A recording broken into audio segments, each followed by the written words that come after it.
Salut à tous, alors ces derniers temps on entend beaucoup parler de Nano Banana, l'intelligence artificielle de Google. Donc vu que je fais des vidéos sur la modélisation 3D et des rendus réalistes, je me suis dit qu'est-ce que ça donne vraiment dans ce domaine-là.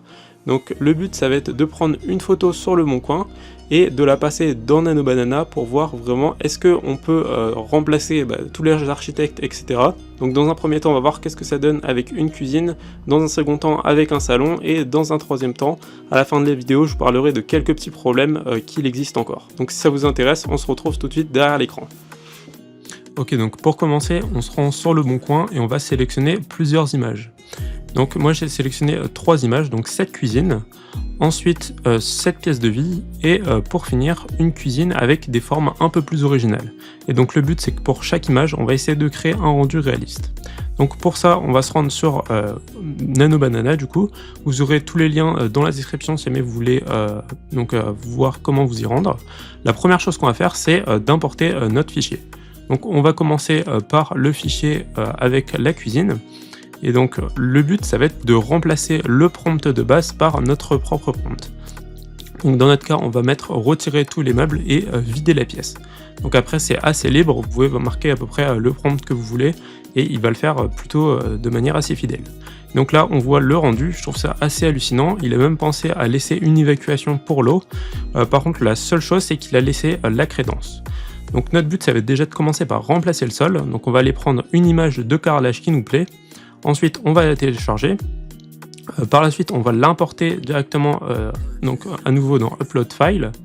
Et on va cette fois-ci marquer qu'on veut que notre sol soit remplacé par celui de la photo. Donc je vais marquer remplacer carrelage par celui-ci, retirer la crédence. Donc là, je me demande 2 actions en même temps. Et donc on attend un peu. Donc les rendus, à chaque fois on voit le temps que ça prend. Ça prend des fois 15 secondes, des fois 20 secondes.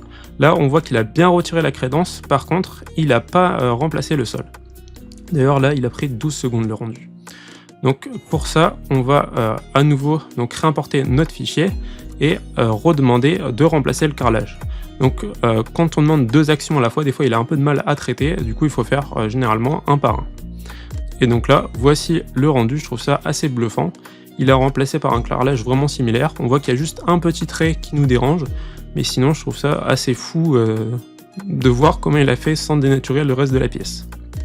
Donc c'est vrai que c'est assez impressionnant, voire même flippant quand on fait la modélisation. Maintenant, on va aller chercher une cuisine de Ikea. Donc pareil, même principe, la photo, on importe. Et à chaque fois, on va lui demander donc d'ajouter ça dans notre pièce. Donc on lui dit où est-ce qu'on veut qu'on le place. Donc j'ai fait placer cette cuisine à gauche de la pièce et ajouter du coup un îlot central. Donc on attend à nouveau le résultat. Donc là ça va prendre un peu plus de temps du coup étant donné qu'il y a pas mal de choses au niveau de la lumière à gérer. Et au bout de 20 secondes, voici ce qui nous génère. On a quasiment la même cuisine qu'importée dans notre pièce avec les lumières qui sont respectées. C'est vraiment impressionnant je trouve, avec même les reflets de la fenêtre. C'est assez impressionnant. Maintenant on va aussi importer un peu de décoration. Donc le but c'est de chercher un mur où il y a des décorations et de lui demander d'avoir un rendu un peu similaire. Donc pareil, à chaque fois on lui demande ce qu'on veut, ajouter des décorations murales à droite avec, donc en gardant le style de la photo. Donc on va voir si cette fois-ci il est capable de le faire. Donc c'est pareil, ça prend un peu de temps.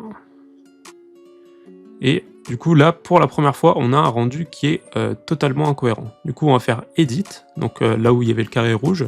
On va modifier notre attente, donc là on va plus se référer à la photo en question. Donc on va juste lui demander de la peinture et quelques petites décorations. Et du coup on va donc on va supprimer les anciennes choses qu'on a demandé. On va faire du coup renouveler notre demande. Donc en partant de la même photo de base, et là il va être capable cette fois-ci d'ajouter, donc de modifier la couleur et ensuite d'ajouter quelques décorations. Après c'est pareil, on peut pas choisir de manière très précise comme quand on fait de la modélisation 3D nos décorations, mais si jamais on veut quelque chose de rapide, je trouve ça vraiment très impressionnant. Derrière j'ai essayé de faire la même chose avec du coup des abat-jours, donc ça a complètement croppé le format de la photo, donc c'est ça aussi, il y a quand même bien sûr des soucis, c'est pas parfait, mais je trouve ça assez bluffant si jamais on veut un rendu de manière assez classique. Donc voici la même animation que au départ. Donc c'est impressionnant encore une fois, je répète le mot, mais c'est vraiment fou. Donc on va maintenant passer sur la deuxième pièce. Donc là, l'objectif, ça va pas être de donner des références visuelles, mais juste des indications pour voir s'il est capable, sans référence visuelle, de faire des choses. Là, j'ai demandé de vider la pièce. Il avait gardé une chaise, du coup, des fois, il faut refaire une deuxième passe. Et cette fois-ci, il a bien vidé entièrement la pièce. Donc ensuite, on va lui demander d'ajouter des décorations, donc un canapé, une télé, etc. pour voir ce qu'il est capable de générer. Et là, on voit que il nous génère bien un canapé, il nous met un tapis, etc. Par contre, on voit que l'aménagement de la pièce est vraiment très très particulier. Donc si on veut un aménagement vraiment comme on le veut, il faut lui donner plus d'indications. Lui dire par exemple qu'on veut que le canapé soit à tel endroit et non sans lui dire où est-ce qu'il doit être. Donc en modifiant petit à petit les choses, on commence à avoir un résultat qui est plutôt correct, mais encore une fois, on n'aura peut-être pas un résultat aussi réaliste que quand on fait nos modélisations par nous-mêmes. Et donc pour vous montrer un peu les limites, donc j'ai essayé avec une troisième cuisine où là les formes sont vraiment très très particulières, donc on n'est plus du tout sur des formes classiques carrées, et là on voit que ça pose des problèmes. On lui demande de vider la pièce, il le fait pas.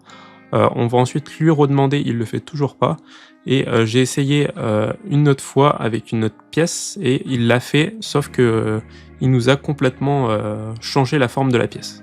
Donc voilà, c'est pas encore parfait bien sûr, et heureusement. Je pense que le métier d'architecte va continuer à exister parce que il faut bien avoir les idées, mais c'est sûr que ça va changer quelques petits trucs dans la modélisation 3D. Merci beaucoup d'avoir regardé la vidéo jusque là.